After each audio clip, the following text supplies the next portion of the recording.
Good morning, traders. Welcome to today's market review. This is Fred Razak at CMTrading. Today is November 10th, 2021, and today is Wednesday morning. So looking at the highlights of the day, Tesla tumbling for the first time in 14 months, this big of a sell-off. I'm going to take a look at that in just a second. We did mention it yesterday. But first, looking at the major economic events of the day at 3:30 South African time, we have a monthly CPI number coming out. Now, this number has become as important as the non-farm payroll, as consumer confidence, as corporate earnings. So this is one of the major numbers right now because of the environment that we're currently in. Now, looking at the various markets, starting out with the Forex symbols, the major pairs on resistance. In terms of the indices, the Dow Jones and the NASDAQ trade lower. Looking at commodities, both gold and oil gained. Stocks, obviously, Tesla tumbling. And lastly, Bitcoin holding its own and holding steady at 66K. So let's take a look at the markets and see what we can expect from today's trading.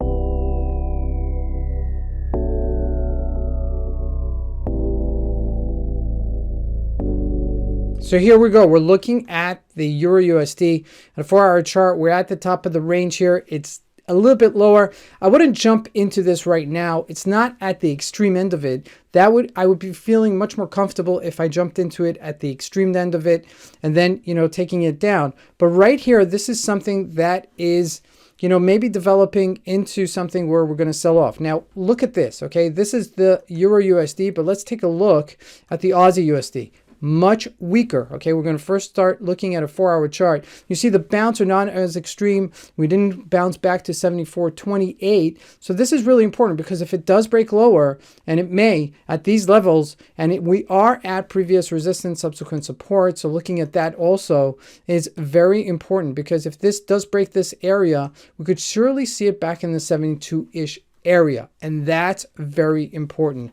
Now looking at the Gbp Usd, not much doing there. Also got a bounce, but we're trading within the two moving averages, the 30 and the 8-day. So I'm not so comfortable with this as much, okay? But just remember that your expectations from getting money out of Forex symbols should be very quick because they're not giving it to us as much as some of the equity markets, the stocks, and the indices. Now, looking at the commodities, gold. Let's take a look at gold. There we go. That's gold. 1828. We're trading right now at 1825. We're at the top of the range.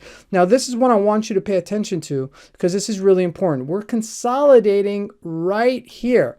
Okay, that is a form of consolidation. What I mean by that is that there's a spike. There's decent volume, okay? It's not lower volume, it's decent volume, and this may actually be the time that we break out, okay? We had 3 tops before, and now this may be the top that we actually break out. So keep an eye on this later today because this may actually develop into something.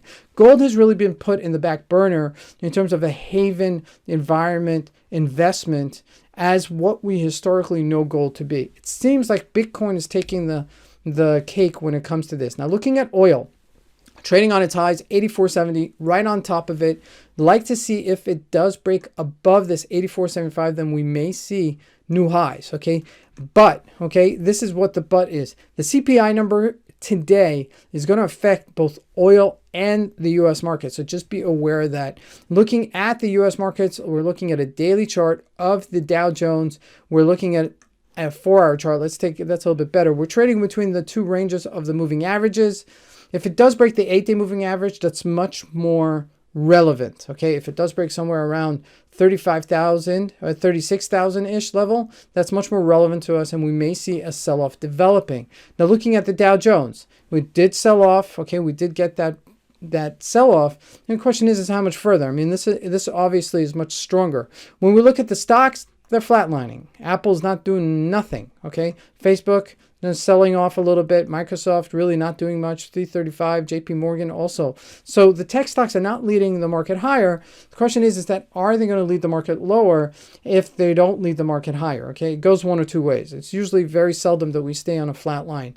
Now let's take a look at Tesla, okay? This is where it's at. Now this actually may be a catalyst for the market selling off. Not that Tesla is a leader. Tesla is a small company relative to some of the major companies in the United States, some of the major components in the United States, like Microsoft and Apple and these type of companies. However, Tesla does carry a name, and it does carry an attitude where traders might lose some faith in the market, and that's what we might see. So that's something to consider. Now, lastly, let's look at Bitcoin. 68,000, we hit that yesterday, and we just trading below it, okay? But it's still steady, okay? It hasn't completely sold off. And this is where it becomes a plug and chug kind of war between the buyers and the sellers, because buyers are a little bit hesitant to push it higher, and then the sellers a little bit hesitant here as well. So there's a little bit of a shift here when we come to a top of the range like we are right now. So just be aware of it.